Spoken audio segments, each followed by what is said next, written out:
Express news 24 ताजी बातमी ताजी चर्चा सर्व घडामोडींचा अचूक वेध घेणारं न्यूज चॅनल।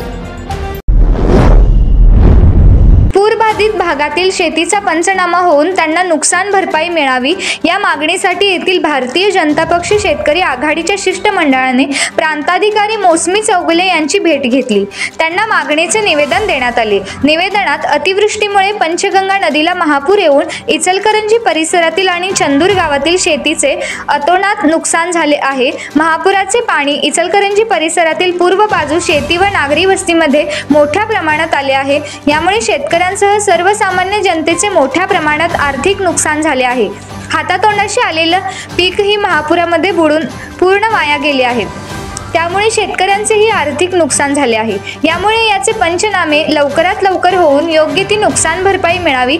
तसेच 2021 मध्ये पूरबाधित शेती व नागरी वस्तीचा पंचनामा हा अत्याधुनिक ड्रोनद्वारे करण्यात आला होता। त्यावेळी अनेक शेतकऱ्यांचे पंचनामे राहून गेले होते व शासनाकडून मिळणाऱ्या आर्थिक नुकसान भरपाईपासून वंचित राहिले होते।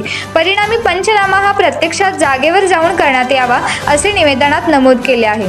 शिष्टमंडळात पैलवान अमृतमामा भोसले, जयेश बुगड, सागर कचरे, सचिन कोरे, चिदानंद कोटगी, राजेश राजपुते, नितीन पाडियार, नामदेव सातपुते, अरुण कुंभार, राजेंद्र पाटील, प्रमोद बचाटे आदींसह कार्यकर्त्यांचा समावेश होता।